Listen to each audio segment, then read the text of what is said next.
Michel Bocage-Marchand, bonjour. Bonjour. Merci d'être ici avec nous sur la scène de l'espace Jean Racine, à Saint-Rémy-les-Chevreuses. Nous sommes là à l'occasion du 17e festival Jazz à toute heure, voilà, dont vous êtes l'initiateur. Et donc, on va faire mieux connaissance avec vous. Déjà, alors, qui êtes-vous dans la vie civile? Dans la vie civile, je suis quelqu'un qui dirige un collège à Saint-Arnaud-en-Yvelines depuis 5 ans et qui, pendant très longtemps avant, a été directeur d'école à Chevreuse. Donc, j'ai un parcours assez long et complet dans l'éducation nationale, ce qui m'a amené au contact d'abord des petits-enfants et maintenant des adolescents, à exercer un métier qui m'a toujours beaucoup plu et qui m'a enrichi et qui m'a aussi fait comprendre l'importance de la culture pour les enfants, les jeunes. Et j'ai toujours été très attaché à cela. D'accord. Alors concrètement, comment vous est venue cette idée de créer ce festival Jazz à toute heure? Alors au départ, c'est une idée de copains, comme souvent ce genre de projet. Les copains en question, c'était les parents d'élèves de l'école avec qui j'avais eu l'idée de monter un spectacle, puisqu'on organisait chaque année la fête de fin d'année des élèves pour les parents. Et puis pour s'amuser, un soir, on s'était dit pourquoi on ne ferait pas un spectacle des parents pour les enfants. D'accord. Donc là, on est à Chevreuse, et on est dans le primaire. On est dans le primaire, en 96, et donc on s'est bien amusé avec ça. Ça a eu beaucoup de succès, des spectacles musicaux. Donc c'était les parents qui jouaient pour les enfants? Voilà, c'est les parents qui jouaient. Il y avait une bonne ambiance dans cette école? Ah oui, c'était une très bonne ambiance. Et donc, ça m'a donné le goût du spectacle, c'est le spectacle que j'écrivais. C'est comme ça que c'est venu? Oui, voilà. C'est rigolo? Ça vous a révélé ce goût pour organiser, pour participer aussi? Vous êtes musicien vous-même? Musicien, mais très très modeste. Amateur? Oui, très amateur. Vous jouez de quoi? Saxo. D'où l'intérêt pour le jazz, oui, évidemment. Bien sûr. Mais c'est surtout après l'envie d'organiser des spectacles qui est née à l'issue de ces très beaux spectacles qu'on a fait avec les parents d'élèves. On avait quand même 1000 personnes dans le gymnase de Chevreuse pour 5000 habitants à Chevreuse. C'était pas mal. Quand même. On a quand même réussi dans le plus grand spectacle à mettre 180 personnes sur scène. Oui. Pas tout en même temps, mais enfin tour à tour, c'était quand même pas mal. Il y a un gros potentiel de musiciens. Et puis d'acteurs, parce qu'il y avait aussi des acteurs, des chanteurs. C'était assez amusant. Et de là, je me suis dit, pourquoi ne pas essayer de faire quelque chose avec des professionnels, pour le compte, des musiciens professionnels. Et je savais, parce que je me suis toujours beaucoup intéressé au jazz, qu'André Ceccarelli habitait Saint-Rémy-les-Chevreuses. Alors c'était un point de départ finalement. Voilà, c'est ça le vrai point de départ en fait. Je suis allé voir André.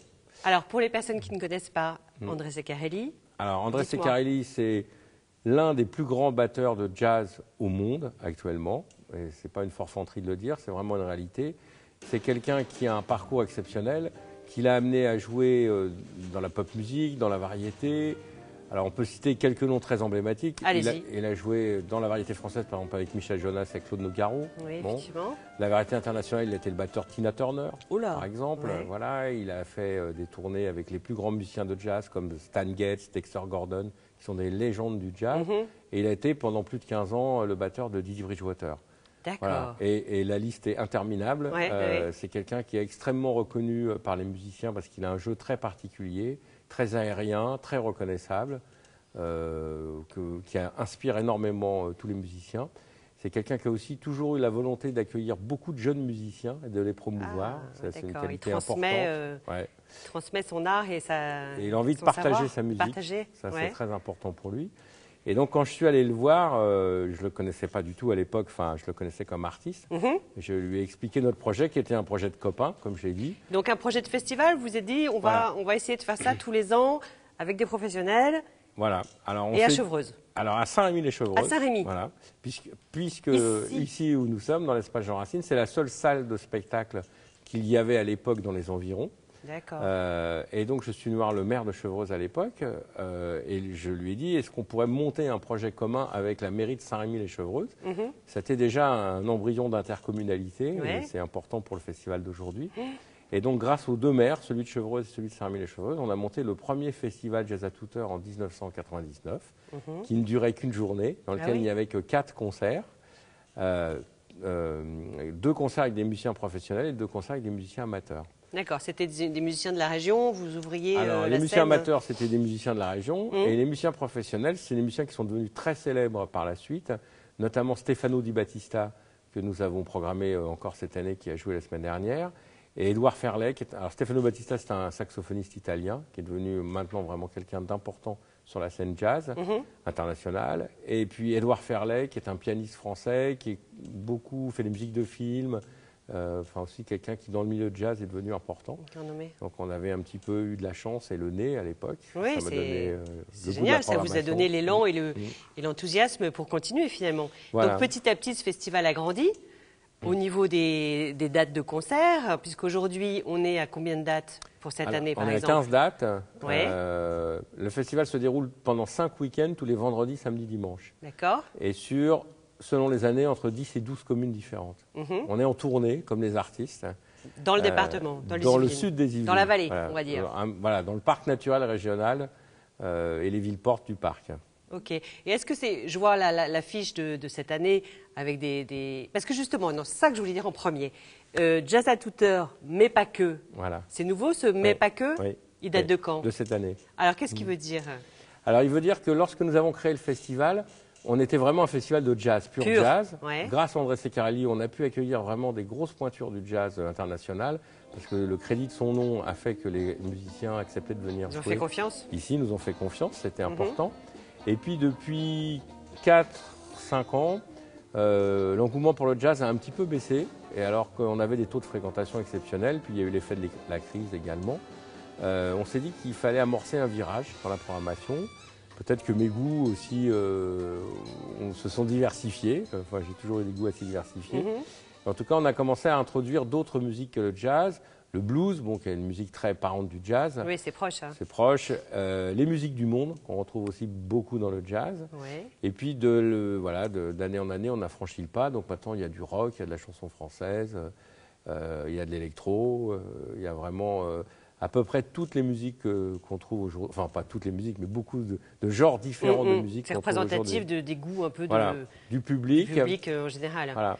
D'accord. Et qu'est-ce que vous alliez dire? J'allais dire qu'en fait, on est très attentifs, on est une équipe d'une centaine. Oui, alors combien vous êtes, pardon? Alors cette année, on est 106 bénévoles. C'est une équipe entièrement constituée de bénévoles. Et on a un comité d'organisation d'une douzaine de personnes qui gère l'ensemble des événements du festival. L'objet de l'association, c'est la création du lien social à partir de l'organisation d'un événement culturel. Okay. Et c'est très important pour nous, ce lien social, parce que c'est ce qui motive véritablement les 106 bénévoles qui acceptent d'organiser ce festival. C'est la rencontre, ce ne sont pas tous des amateurs de musique. Ce que j'allais dire, ce n'est pas le pur amour du jazz. Non, c'est vraiment la volonté d'organiser un événement culturel. Ce qui a fait la renommée du festival, c'est à la fois la programmation, ça c'est évidemment incontournable, mais c'est la qualité de l'accueil. En plus. C'est vraiment ça. Ouais. D'accord. Et alors, donc, vous dites différents types de concerts, qu'est-ce que ça veut dire? Alors, différents types de concerts, nous avons des vraies salles de spectacle, comme l'espace Jean Racine, comme ici, là où on est, ou Gif-sur-Yvette. Donc, des salles en gradin, comme la salle de spectacle qu'on connaît, de façon classique, qui nous permettent de programmer des artistes à plus forte renommée, pour des questions budgétaires, parce qu'on a une jauge de 450 places. Et pardon, alors, comment on les paye, ces artistes? Alors, vous voulez qu'on en parle tout de suite? Alors, juste parce que j'y pense, après j'ai peur d'oublier. Ah, en euros? On les paye officiellement avec surfacture. Non, mais ça doit être parce que là, cette année, on a Tom Novembre, on a Arthur H, Raoul Paz, Eliane Folly. Je parle Michael Jones. Michael Jones, voilà, ce ne sont pas des... C'est pas gratuits, ces gens. Moins chers, non, ils ne sont pas gratuits, ce n'est pas les Restos du Cœur. Alors, on les paye, l'association a un triple financement. Un financement institution publique qui est très important et sur lequel on est très militant, comme toutes les organisations de ce type, parce que sans les subventions publiques, tout ça serait impossible. Donc les subventions publiques sont essentiellement les communes et le Conseil général des Yvelines, et une toute petite partie le parc naturel régional. Ensuite, nous avons des mécènes, et ça c'est très important. Qui vous suivent. Qui nous suivent. On peut je ne sais pas si on peut les nommer. Enfin, bon, on le verra quand on viendra au concert, j'imagine. Donc ça c'est vraiment très important parce que le mécénat culturel et l'alliance du financement public et privé, c'est vraiment dans l'air du temps. C'est l'air de la guerre. Et c'est quelque chose d'essentiel. Et puis la billetterie, bien sûr, la billetterie. Oui, bien sûr. Alors on a un prix moyen de billet de 26 € pour le premier billet, et avec un système qu'on appelle le billet combo, le deuxième billet pour un autre concert est à 10 €. Oui, parce qu'en fait, l'idée, c'est d'aller à plusieurs concerts. Voilà, c'est un festival. Un festival, en général, on ne va pas qu'à un seul concert. Donc nous, on a cette formule, ce qui fait qu'on a un prix à 18 € par concert. Très attractif. D'accord. Juste, donc ça, c'est les concerts donc, classiques, entre guillemets. Je vous avais coupé la parole, donc on y revient. Après, il y a d'autres sortes de concerts, donc dans des lieux moins attendus, si je puis dire. Tout à fait. Comme, par exemple. Alors, les salles polyvalentes, des petits villages qui nous accueillent, voire des gymnases dans certains cas, voire des lieux qui ne sont pas au départ destinés à des concerts. Par exemple, je pense à la Maison Aragon à Elsa et Triolet à Saint-Arnaud-en-Yvelines, où là, on amène un aménagement complet. C'est-à-dire qu'on amène le son, la lumière, mais on amène aussi une formule club avec des petites tables où les gens peuvent se restaurer, se restaurer. C'est une restauration très légère, c'est grignoter. Choucroute. Non, c'est plutôt des planchas, des choses comme ça, boire un coup. Donc en fait, votre offre est extrêmement variée et finalement tout le monde va y trouver son compte. Et juste pour terminer, je pense que vous y tenez aussi, le lien que vous avez gardé, enfin qui est permanent avec les enfants, votre côté enseignant et proche des enfants, des élèves, comment c'est concrètement, comment vous le tenez concrètement? Alors concrètement, on invite tous les élèves des écoles primaires des villes participantes à des concerts qui sont spécialement faits pour eux. Alors, ils sont spécialement faits pour eux parce qu'ils sont adaptés dans la durée. Ce sont des concerts courts de 40 minutes pour être dans leur capacité d'attention, mais avec des artistes qui sont dans la grande programmation. Ce ne sont pas des concerts pour enfants. C'est pas au rabais. Non, c'est pas ni au rabais, ni pour enfants. L'idée est de mettre les enfants face aux artistes de la même manière qu'on les met face aux œuvres quand on les envoie visiter un musée. Donc, il y a un travail de préparation des enseignants pour expliquer ce qu'ils vont voir, ce qu'ils vont écouter. Ils sont très attentifs. Malgré le fait qu'ils soient dans une salle noire de 500 personnes, c'est pas évident de garder 500 petits entre 6 et 11 ans dans ces conditions-là. Mais en plus, ils ont pris l'habitude, puisque depuis les concerts scolaires, ça fait 12 ans qu'on les fait.